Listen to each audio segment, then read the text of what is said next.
Olá, tudo bem com você? Eu sou a professora Mariana Araguaia e para a videoaula de Ciências da Natureza de hoje, nós vamos estudar sobre os átomos e a eletricidade. Venha comigo! Estou aqui acompanhada pela intérprete de Libras, Williane de Oliveira. Ela estará conosco na interpretação em Libras. Quais são os tópicos da aula? Conversaremos sobre a capacidade de atração que alguns objetos possuem, conceituaremos o que é matéria, o que são as moléculas, assim como os átomos. Trabalharemos também sobre as regiões que os átomos possuem, assim como as partículas que formam os átomos. Falaremos também sobre a carga elétrica, eletricidade, a força de atração e repulsão, finalizando com os condutores e isolantes térmicos, além da corrente elétrica. Observe essa situação. Nessa situação, o balão está atraindo alguns pedacinhos de papel. Como será que isso acontece? Por que será que isso acontece?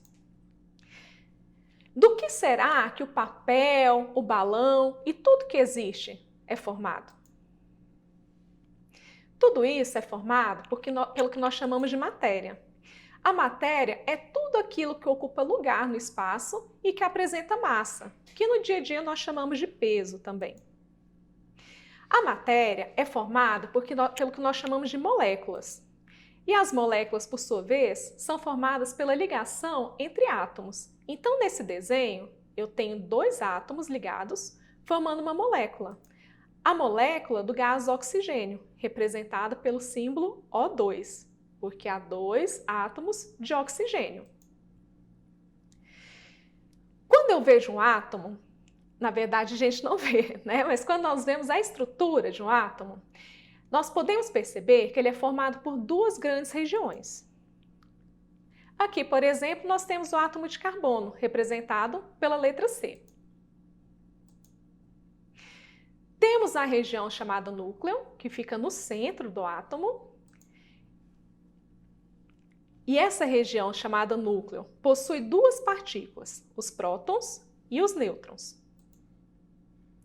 Na região chamada eletrosfera, também existe um tipo de partícula chamada de elétron. Chamamos de carga elétrica a interação entre essas partículas. Então, quando a quantidade de prótons está igual à quantidade de elétrons em um átomo, eu falo que aquele átomo ali não possui carga elétrica. Quando naquele átomo há mais prótons que elétrons, eu digo que existe uma carga positiva, porque os prótons, eles possuem a carga positiva. Então, se há mais prótons do que elétrons, aquele corpo ali está com a carga positiva. Ao contrário do que eu acabei de dizer, como os elétrons têm a carga negativa, quando há mais elétrons do que prótons, nós dizemos então que aquele corpo está com a carga elétrica negativa. E a interação entre essas cargas nós chamamos de carga elétrica, chamamos de força elétrica. Então observe aqui na eletrosfera esses elétrons. Cada setinha dessa aqui corresponde a um elétron. Chamamos de elétrons livres porque muitos deles têm capacidade de sair de um átomo para o outro, correndo naquele corpo. Tales de Mileto, um filósofo muito influente para a humanidade, há aproximadamente 2.500 anos atrás, percebeu que alguns objetos tinham uma capacidade de serem atraídos uns pelos outros. Como, por exemplo, a resina chamada âmbar. Quando ela era esfregada numa palha, quando ela era esfregada na pele de carneiro, isso fazia com que os pedaços de palha fossem atraídos pelo âmbar.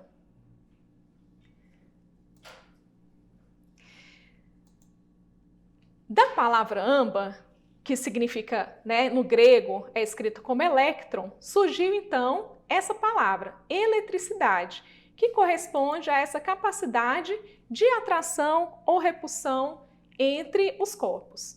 Então, quando nós temos corpos com a mesma carga elétrica, ou seja, dois corpos positivos ou dois corpos negativos, esses corpos tendem a se repelir, ou seja, um se afasta do outro quando estão próximos. Do contrário, quando nós temos corpos com carga elétrica diferente, eles atraem entre si. Então, se eu tenho um corpo que está carregado positivamente, é porque ele possui muitos prótons. Se eu tenho um corpo que está carregado negativamente, eu tenho muitos elétrons. Então, nesse caso aqui, por exemplo, do âmbar e da palha, no qual o âmbar atrai a palha, nós temos cargas elétricas iguais ou diferentes? E no caso do balão, nós temos cargas elétricas iguais ou diferentes? O balão aqui atraindo papel. São exemplos de cargas elétricas diferentes, porque eu disse lá atrás que quando as cargas são diferentes, elas tendem a se atrair. Quando isso acontece, quando nós temos um corpo que ele está positivo ou negativo, isso está ligado à quantidade de elétrons que aquele corpo tem. E isso vai depender do tipo do material.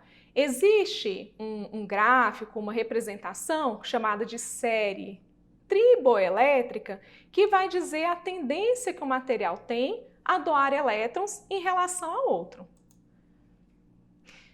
Essa capacidade de doar elétrons está diretamente ligada à atração que acontece entre o núcleo e os elétrons. Então, quando essa atração é fraca, os elétrons conseguem se mover com mais facilidade. Então, nós dizemos que aquele material é um condutor elétrico ou um bom condutor elétrico. Quais são os exemplos que nós temos de condutores elétricos? Por exemplo, os materiais metálicos, como o ouro, como o cobre e o ferro. Agora, quando há uma atração muito forte entre o núcleo e o elétron, os elétrons eles vão ter mais dificuldades para se deslocar. Então, nesse sentido, nós falamos que aquele material é um isolante térmico. Quais são os exemplos de isolantes térmicos que nós temos? O plástico, a borracha e o vidro são alguns desses exemplos. Então, em relação aos condutores e isolantes, como que no dia a dia isso é aplicado? Os fios e cabos de energia, eles tendem a ser metálicos, porque são bons condutores. Agora, por exemplo, um fio desencapado, nós precisamos ter bastante cuidado, porque naqueles fios, caso passe energia, há um grande risco de choques e de acidentes sérios.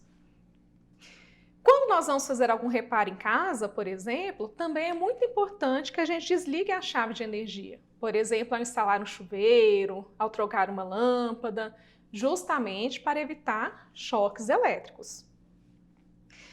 Em relação a esses materiais isolantes, nós podemos observar que os eletricistas costumam usar luvas de borracha ou de couro justamente para evitar choques, porque esses materiais são pouco condutores de corrente elétrica, eles são isolantes elétricos.